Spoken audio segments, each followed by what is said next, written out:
ちょうどはいできた。ふにゃふにゃにいた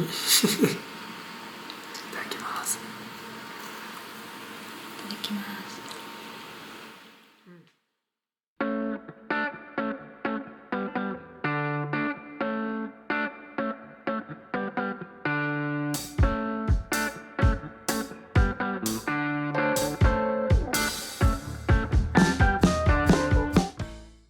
今回はオランダに来て1ヶ月経ったってことで、今感じていること、主にオランダについて感じていることを話していきます。オランダに来る前にオランダのことをあまり知らなくて、で気になってたところ、来てからね分かったところっていうのを今回は5つ話していけたらなと思っていて、一つが、天気とか寒さとかそういうところ、冬だから特に寒さかな。でもう一つは、食事、あとは、コロナがどうなのかとか、あとは、言語、何語でみんな喋ってんのとか、で最後が、交通機関、今回はこの5個についておしゃべりしていけたらなとコーヒー飲みながらちなみにさっきこのコーヒーに乗ってたお菓子はなんていうんだっけ？ストロープワッフル。ストロープワッフルって言って、ちょっと汚いけど中にこうキャラメルが入ってんだよね。こうやって何枚か袋に入ってスーパーとかでも買える、オランダ土産の一つ。寒さどう？1ヶ月住んでみて。もっと北海道と同じくらいの緯度、っていう風に聞いてたから、もっと寒いかと思ったら意外と埼玉で生活するのとあんまり変わらないくらいの気温で、ダウン着れば十分暖は取れるし、たまにちょっと差す寒さがあるけど、まだそこまでの底冷えまでいかないから、手袋とかしてれば問題ないかなっていう寒さだったから、それは少し安心した部分。部屋の中があったかいかな。結構そのセントラルヒーターが意外と部屋をねあったかくしてくれてて、使い方が分からなかったセントラルヒーターね。この部屋は一番簡単そうなダイヤルで1から5まで合わせればその暖かさになるっていうセントラルヒーターで、そのセントラルヒーターが2機部屋にあるだけで結構あったかい。今はこれ一応着てるだけで中は T シャツだったりするし、全然たまに半袖で生活したりも、できる、寒さ得意じゃないけど、そうだな、もしかしたら動画見てて分かるかもしれないけど、カメラ素手で持とうとすると結構寒い。でもなんか上下ヒートテック必要かって言われるとそこまでのは感じてないのと、冬これからだろうからね。そうだね、まだ2月があるからあれだけど、でも1月でこれぐらいなら結構いけんのかなっていうのは。そうだね。食事はね、基本的にパンは好きだし、朝とかパン派だから安いんだよね、めちゃくちゃ。スーパーに売ってるパンも1ユーロとか 0.4 ユーロでパンオショコラが食べれたりとかするから、全然私はそんなに主食パンでもいけそうだなって感じだし、ワインもそうだけどチーズとかハムもすんごい安いし、レパートリーがたくさんあるから、前にワインの勉強もしてたこともあったし、もうちょっとペアリングとか実践しやすい環境だから、ちょっと改めて勉強したいなっていう気持ちもあったり、食事っていうかつまみなんか趣味的な食事は楽しめそうだなっていう感じ。ワイン好きな人とかね、あとはパン好きとか。ただその男の人って言ったらあれだけど、がっつり食べれるものが全然ないで、基本的にやっぱ高いから、前にそのタイにいたのもあるけど、パッタイっていう焼きそば、タイ風焼きそばみたいのがすごい好きで、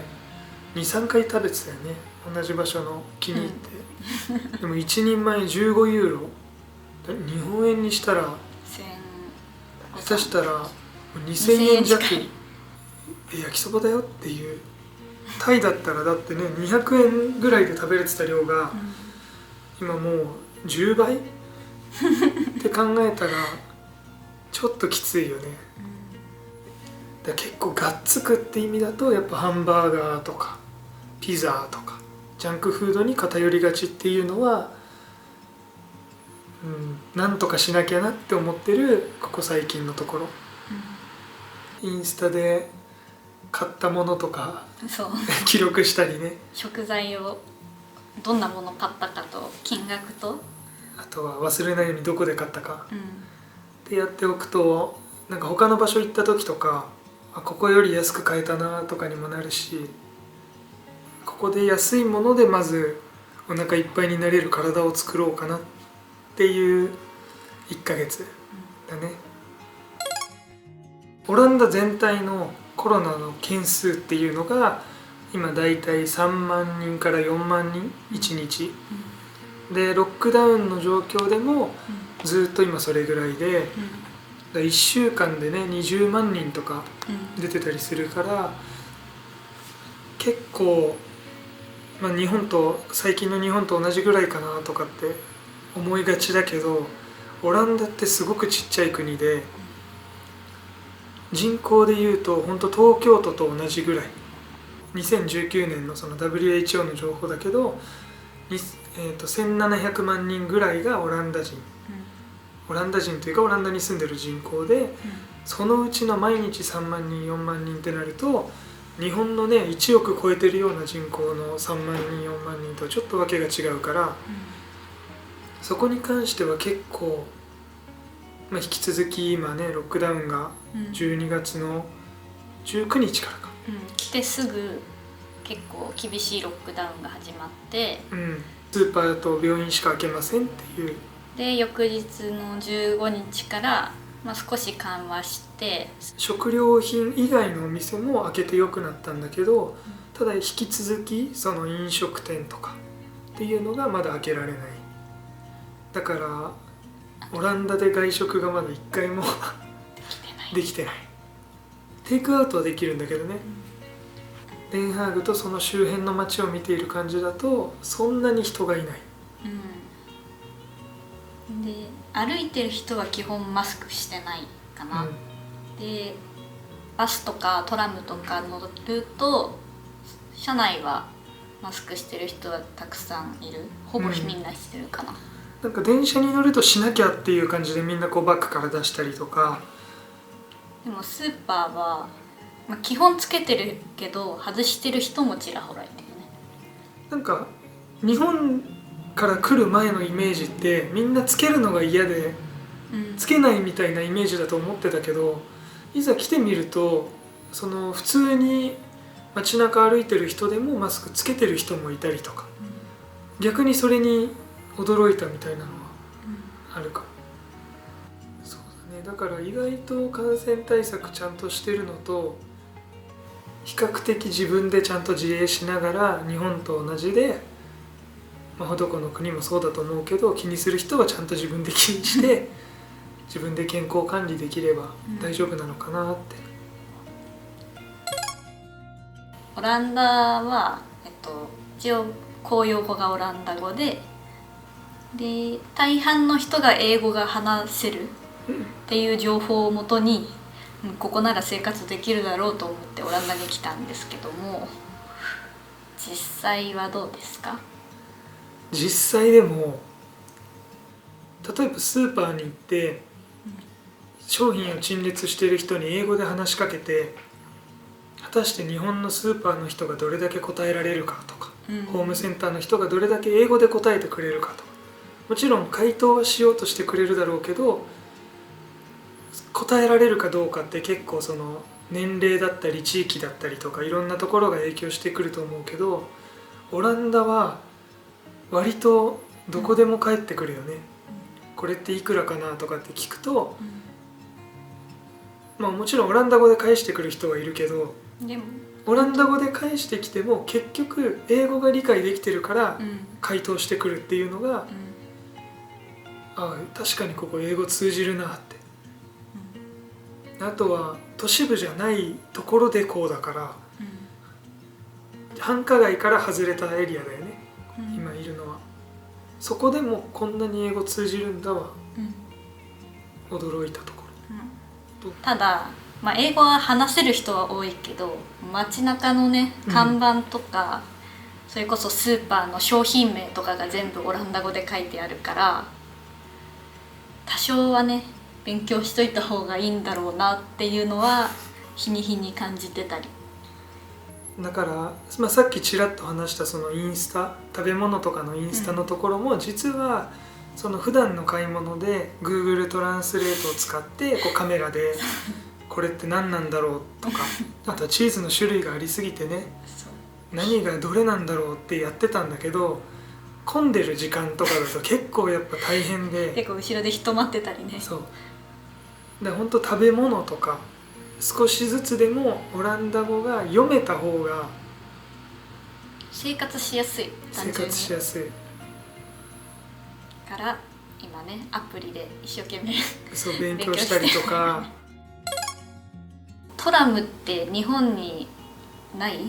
あるけど路面電車、うん地域によってはあると思うけどあんまり自分の中で馴染みがないけどこんなに活用すると思ってなかった。